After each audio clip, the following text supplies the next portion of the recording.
Nós teremos agora o painel Desafios do Setor de Geração Compartilhada. Marco Olívio Morato de Oliveira, analista técnico e econômico da Organização das Cooperativas Brasileiras, OSCB, no ramo de infraestrutura, englobando energia, telecom, saneamento e construção civil, e no tema de meio ambiente. É engenheiro agrônomo, especialista em energias renováveis, mestre em recursos hídricos, hidráulica e saneamento. É membro representando a OCB das câmaras Agro 4.0, Agricultura de Precisão e Agricultura Sustentável e Irrigação. Obrigado.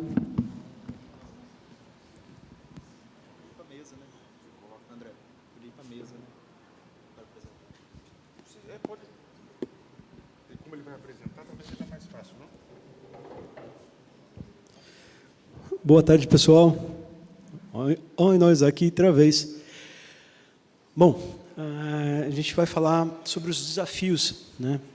Eu fiz uma apresentação um pouquinho diferente, mostrando quais são os desafios atuais que a gente tem no cooperativismo e algumas tendências em relação ao novo marco legal, da 14.300. Né? Todo mundo tomou café? Todo mundo acordado? Lembra aí, quem aqui, levanta a mão, é consumidor de energia? Aí, todo mundo. E quem é cooperado? Aí, já deu, caiu para 10%. Então, ó, vocês podem gerar sua própria energia através de uma cooperativa. Fica a dica. Bom, pessoal, por que a gente fala do cooperativismo? E eu faço essa brincadeira sempre, em todas as palestras, porque é muito importante fortalecer esse conceito. É que vocês podem gerar energia para vocês mesmos, de forma autônoma, através de uma cooperativa. Então, o cooperativismo tem trabalhado cada vez mais para atender as demandas da sociedade, principalmente de seus cooperados, buscando um cooperativismo moderno e eficiente. Com esta visão, a OCB conquistou a possibilidade de que os consumidores de energia pudessem se unir em cooperativas e gerar sua própria energia. É aquilo que eu falei, é o nosso trabalho na consulta pública lá em 2015, que deu origem ao cooperativismo de GD, ao João aqui, a todas as cooperativas que existem. Foi aquele trabalho que a gente desenvolveu que gerou tudo isso. Vale destacar que o cooperativismo foi o único modelo aceito pela ANEEL para realizar essa atividade com pessoas físicas. Um reconhecimento da seriedade e qualidades do modelo cooperativista. Reconhecimento da força da união das pessoas. Bom, tal exclusividade associada aos subsídios existentes e ao alto custo de energia no Brasil, né, o secretário falou aqui, Minas Gerais foi na frente, mas Minas Gerais era muito caro a energia, muito mais caro que aqui, muito mais caro que em São Paulo, então o calo apertou mais forte lá. E a gente tem que buscar essa eficiência. Né? Fez com que surgissem diferentes arranjos de modelo de negócio, utilizando o cooperativismo, lembra? Éramos a única opção. Né? Então, poxa, a criatividade do brasileiro, né, ela trabalha, né? E ela gerou uma infinidade de arranjos de negócio. Infelizmente, alguns deles não possuem conformidade com a legislação cooperativista. E, principalmente, com os princípios cooperativistas, onde o cooperado ele tem poder de voto, ele tem poder de decisão. Né? Então, a gente preza isso. Quando a gente pensa numa cooperativa, ela tem que promover esse poder ao cooperado. Né? Então, ficando nítido, em alguns casos, a intenção de investidores em comercializar energia a preços mais atrativos, ou seja, o benefício fica com o terceiro, não fica com o cooperado e nem com a cooperativa, colocando assim em risco a imagem do cooperativismo. Então, várias de nossas unidades estaduais, né, nós temos, o sistema OCB tem 27 unidades estaduais, ou unidades nos entes federados, né, 26 estados e no Distrito Federal. Então, eles identificaram alguns riscos no ato do registro de cooperativas, para a gente manter aquela transparência, aquela credibilidade do cooperativismo, a gente identificou esses riscos, né? Então, foi feito, procuraram para debaterem encaminhamentos e soluções, e daí a gente montou um GT. Né? Desculpa, acelerei um pouquinho. Além disso, por se tratar de um modelo de cooperativas onde não há, teoricamente, a compra nem venda em conjunto, e sim uma autoprodução do insumo, energia, existia um desconhecimento e uma ausência de referências quanto às melhores práticas de contabilidade e tributação, fato que fragiliza o modelo. Então, se você não tem uma regra clara ou internalizado aqueles conceitos, né, é um desafio. A gente tem que construir isso para todo mundo ter segurança. Né? Deste modo, tornou-se relevante que colaboradores da OCB e das unidades estaduais pudessem estruturar um protocolo de boas práticas em relação à contabilidade e tributação de cooperativas. Por que eu falei num tempo diferente do que está escrito? Porque isso está em andamento ainda. Tá? A gente não concluiu isso e tem que ser dinâmico, conforme vocês viram, tem a lei agora e depois vai ter a regulação, então a gente vai ter que ajustar essas boas práticas em relação à contabilidade e tributação nas cooperativas de geração distribuída. Isso é um desafio. O desafio do ICMS é fundamental, a gente vai ver mais para frente o quanto isso representa no business, no negócio, na viabilidade do negócio. Então, a gente constituiu esse GT, né, com integrantes nas áreas técnicas e jurídicas das nossas unidades estaduais, para dar esse suporte para as cooperativas, para dar maior segurança jurídica, maior transparência para essas cooperativas. Então, Paraná, São Paulo, Minas Gerais, Rio de Janeiro, Espírito Santo e Goiás. Né? Então, preparar materiais de orientação para os grupos interessados, orientar sobre o correto registro e monitoramento dessas cooperativas, elaborar um guia de boas práticas contábeis, organizar o conhecimento tributário do modelo, analisar e sugerir aprimoramentos necessários aos modelos normativos pertinentes à atividade, para que a gente tenha know-how, continue tendo know-how para fazer contribuição nas audiências públicas da ANEEL e, com isso, preservar nossos direitos, deixar tudo mais eficiente, com a cara do cooperativismo. Tá? Então, esse é um ponto, um desafio nosso, é o ICMS. Um dos principais desafios nossos, inclusive do GT, é trabalhar o ICMS. Tá?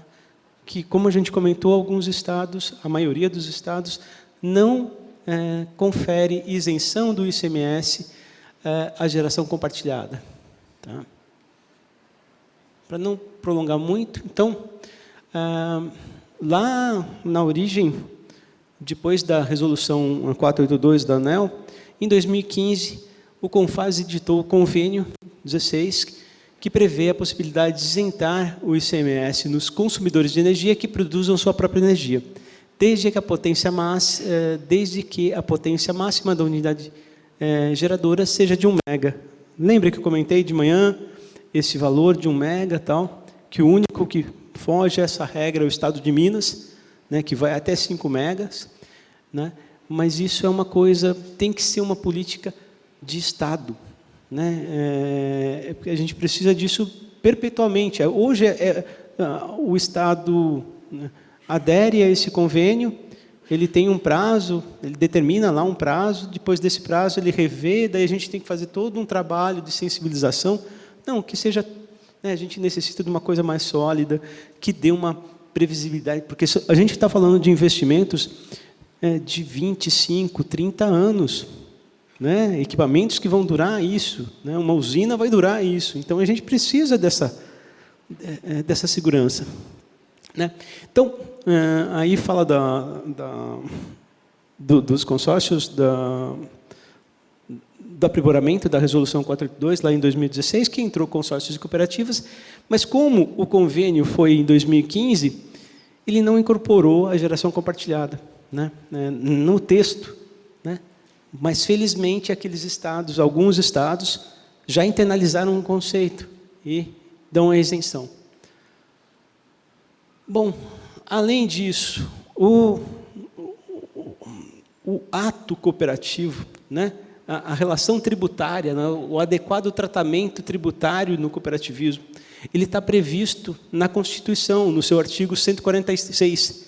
Cabe à lei complementar estabelecer as normas gerais em matéria de legislação tributária específica sobre adequado tratamento tributário ao ato praticado pelas sociedades cooperativas. O conceito de ato cooperado é, por exemplo, nós estamos se unindo para gerar essa energia. Essa relação cooperativa-cooperado, ela não é tributada. É esse o conceito. Então, se eu estou exercendo o meu direito através da cooperativa, essa relação não é tributada, né? Então, essa é a nossa base também de pleitear a isenção nas fazendas estaduais. Então, a gente tem aquele conceito da autoprodução, do convênio com FAS 16, e também tem do ato cooperado. Então, qual é a essência do adequado tratamento do ato cooperativo? Decorre das próprias características do modelo societário das cooperativas. Sociedade de pessoas em oposição a uma sociedade de capital, sem fins lucrativos, cooperativa não retém riqueza em si. Tudo é distribuído ao seu associado, descontados os custos administrativos. Constituída exclusivamente, a cooperativa é constituída exclusivamente para prestar serviços a seus associados. É a ponte entre o cooperado e o mercado, para satisfação de suas necessidades de trabalho, renda, consumo e de serviços financeiros. Então, é aquilo que eu resumi lá em cima, esse é o ato cooperado um pouquinho mais bonitinho aqui. Então, a gente entende que o adequado tratamento tributário, se toda a prestação de serviço é feita em nome e por conta do quadro social e o resultado dela é integralmente direcionado aos cooperados, conclui-se que, isso é coisa de advogado, tá? Eu não ia falar tão bonito assim, não. Eu roubei isso aqui da Amanda, da nossa coordenadora tributária. Materialização do princípio da dupla qualidade do cooperado, que é proprietário e usuário do negócio ao mesmo tempo, configurando a cooperativa à extensão dos seus cooperados. O ato cooperativo não implica em operação de mercado, nem em compra e venda de produtos, né? Tem a regrinha lá do artigo 79 da 5764. Ato cooperativo não caracteriza operação mercantil e não configura faturamento e nem renda para a cooperativa.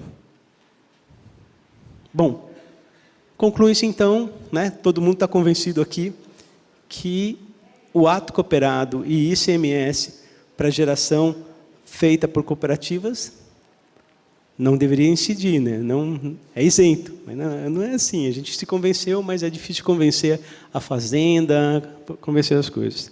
Então, o primeiro desafio nosso é como trabalhar a isenção e conseguir essa isenção do ICMS. Bom, feito esse primeiro ponto, não vou lembrar, mas principal ponto, agora a gente vai falar um pouquinho do que mudou, quais os principais pontos dessa nova lei aí. Foi sancionada em 6 de janeiro de 2022, né? A Lei 14.300. Vamos lá. Aqui é uma propagandinha do cooperativismo, né? O cooperativismo sempre esteve na vanguarda do protagonismo das pessoas. Somos um modelo que permite a justa divisão dos benefícios econômicos em todas as atividades. E atuamos assim, levamos nossos princípios com o espírito. O cooperativismo sempre apoiou o protagonismo de consumidores em gerar a sua própria energia de maneira renovável. Está aqui as nossas cartilinhas. Uma coisinha que eu não falei de manhã, mas essa carinha aqui, a Camila falou do México, né? A gente elaborou essa cartilha, e depois de um ano e pouco, a gente começou a trabalhar isso na América Latina. E um ano e pouquinho depois, o governo do México lança lá no site deles uma cartilha bem parecida, igualzinha assim, mesma. Então, e outra coisa interessante, a 482 aqui com cooperativas, né, a resolução, ela serviu de base para a legislação argentina de geração distribuída também, né? Então, o Brasil foi e é ainda um exemplo de geração distribuída na América Latina. Bom, essas são as cartilinhas. Rapidamente, Então, o que a nova lei trouxe? Principalmente, segurança jurídica. A resolução 482 era um regramento infralegal e muito se questionava na competência da ANEEL em fazer políticas públicas. A ANEEL, ela é um órgão regulador, ela tem que transformar tudo que está em lei, os conceitos que estão em lei, em regramento, em resoluções, em regulamentos infralegais. E muitos entendiam que aquela 482, pela dimensão que ela tomou, a ANEEL estava extrapolando suas competências. E é um risco, era um risco mesmo, não é? Era um entendimento verdadeiro. Tá? Então, a lei trouxe segurança jurídica ao modelo.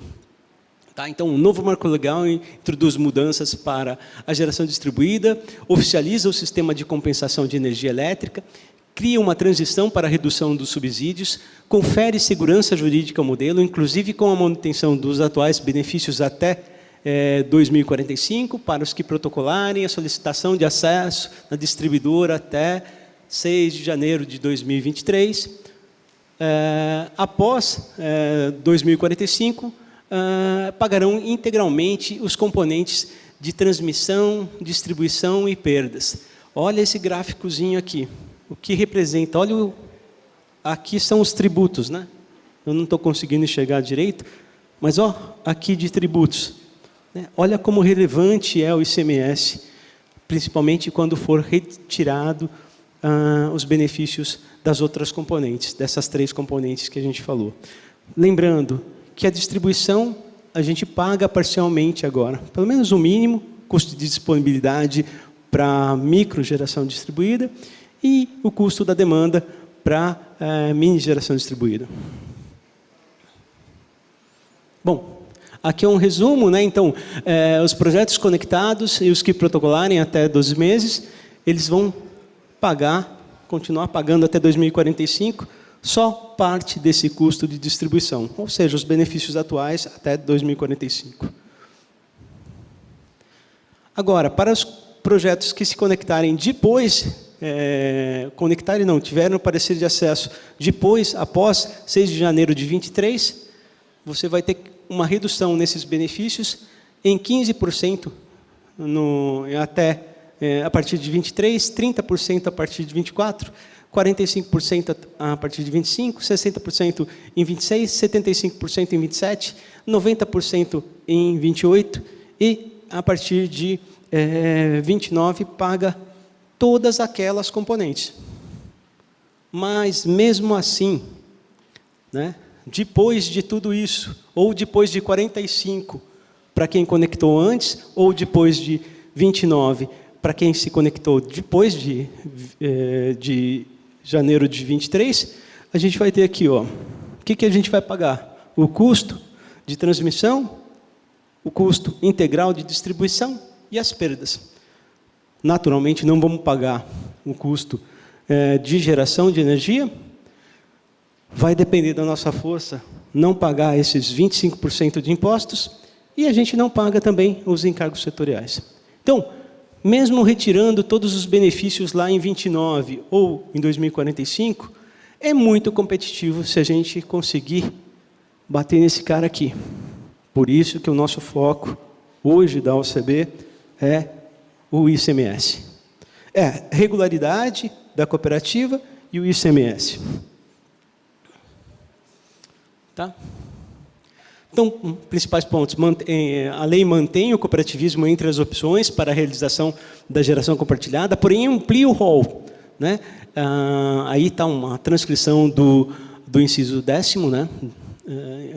Do artigo 1º, a geração compartilhada, a modalidade caracterizada pela reunião de consumidores por meio de consórcio, cooperativa, condomínio civil, voluntário ou edilício, ou qualquer outra forma de associação civil constituída para esse fim, compostas por pessoas físicas ou jurídicas que possuam unidade consumidora com micro e mini geração distribuída em atendimento a todas as unidades consumidoras pela mesma distribuidora. Então, amplia o rol aqui, né? Vocês viram que Opa, desculpa. Amplia o rol, o cooperativismo perde a reserva de mercado, mas ele continua forte. E a gente acredita muito nele por aquelas características que eu comentei de manhã. É o processo de controle e de participação dentro de uma cooperativa. Isso é fundamental para que isso seja um negócio sustentável. Bom, o subsídio. Aquele subsídio que muita gente falava que não existia, ele existe, é relevante e impacta muitos pequenos distribuidores. Então, hoje, ele impacta quem está ali naquela distribuidora. A partir de 6 de janeiro de 23, ele será bancado pela Conta de Desenvolvimento Energético, que é aquele mecanismo onde todos os consumidores de energia do país contribuem um pouquinho para bancar essa diferença. Os benefícios da GD, da micro e mini geração distribuída. O Conselho, isso aqui são tópicos da lei, né, pontos da lei.